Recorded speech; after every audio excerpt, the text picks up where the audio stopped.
Muriel Maffesoli, directrice de l'Observatoire régional de l'intégration et de la ville, l'ORIV.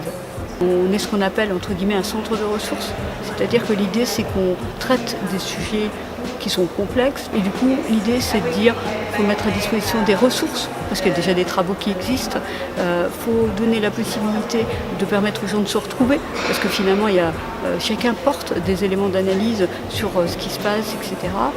Permettre de venir en appui, en accompagnement et produire des écrits, des documents, etc. Donc aujourd'hui, on organise un événement qui s'appelle Quartier populaire de l'usage des mots aux réalités territoriales, qui s'inscrit dans une réflexion qu'on porte à l'ORIV depuis à peu près 1 an ou 1 an et demi sur la question de l'image des quartiers et les représentations qu'on a tous et toutes sur ces quartiers d'habitat populaire.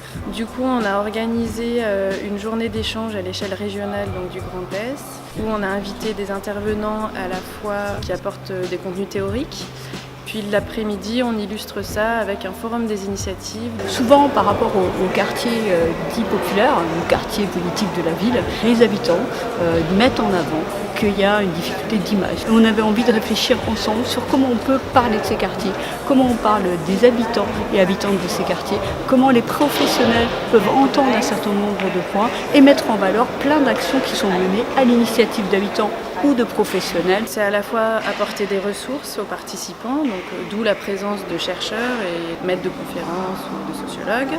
Et c'est à la fois questionner les professionnels sur leurs propres pratiques professionnelles. Alors je suis venu à la proposition de l'ORIV pour évoquer justement l'histoire des quartiers populaires, puisque effectivement il y a souvent un défaut entre guillemets de uniquement les présenter dans leur facture actuelle.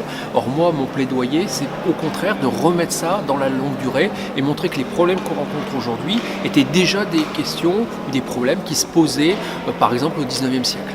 Je pense que c'est une question qui n'intéresse pas que le professeur je suis, mais aussi le citoyen. L'idée, c'est effectivement qu'on puisse réfléchir entre acteurs de la politique de la ville, professionnels de la politique de la ville, habitants, mais aussi chercheurs, pour justement dialoguer autour de cette notion de quartier populaire qui est quand même une notion relativement floue.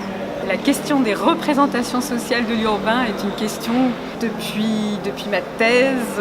Je travaille sur ces questions-là.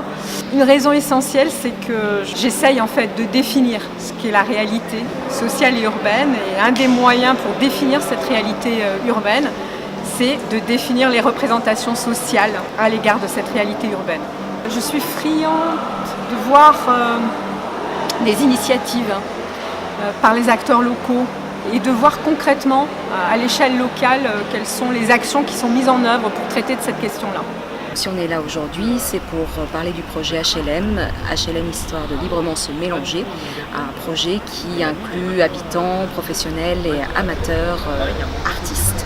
À chaque fois, on cherche à lier lien social et culture, développement de l'appétence artistique et changement des regards sur les quartiers. Ce qui est sûr, c'est qu'en termes d'évaluation, on constate à chaque fois des avancées, on constate que des personnes vont s'impliquer plus dans des projets associatifs sur le territoire, on va avoir des personnes qui vont s'inscrire à nos ateliers théâtre à l'issue des projets, donc en termes d'appétence artistique, il y a vraiment quelque chose qui se passe. Je viens ici déjà tout simplement pour rencontrer d'autres initiatives, pour nourrir l'imagination, l'esprit et avancer dans nos propres projets, avec un peu de chance faire avancer les projets des autres, mais c'est avant tout pour prendre du recul sur nos pratiques et l'évaluer d'une autre manière.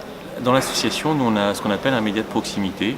Un média de proximité, c'est une plateforme pour nous web qui travaille avec les habitants et qui forcément œuvre aussi sur l'image du quartier de Borny.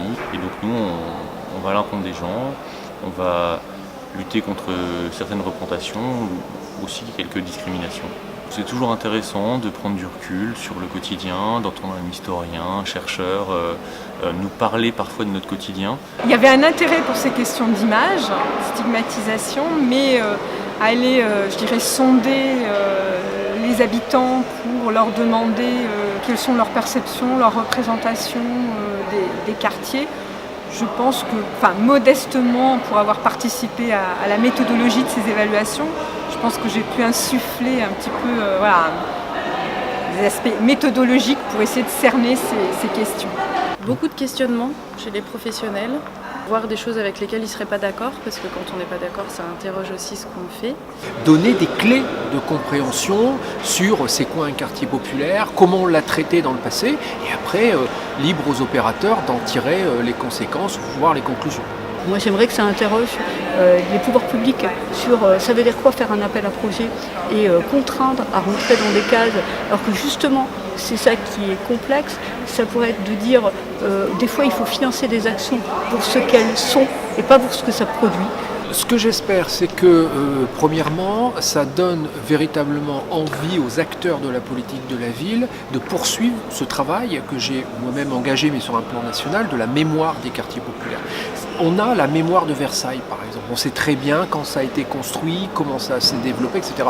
Est-ce qu'on a la mémoire des quartiers populaires ? J'en doute fortement. Donc moi, j'appelle vraiment tous les acteurs à réfléchir, à monter des ateliers de mémoire sur ces quartiers populaires pour qu'ils aient une identité. Parce que l'identité de ces quartiers populaires viendra en partie précisément de la connaissance de leur origine. J'ai une tendresse particulière pour un écrit de Amin Malouf sur les identités meurtrières, où il dit que finalement c'est le regard de l'autre dans lequel on se construit, mais c'est aussi ce regard qui peut nous permettre de sortir du cadre dans lequel il nous a mis à un moment donné. Donc j'invite tout le monde à porter le regard différemment. Et comme quand on le fait d'une statue, pour pouvoir la voir dans sa totalité, il faut tourner autour. Et donnons-nous la possibilité de changer de regard sur les quartiers et sur les habitants des quartiers.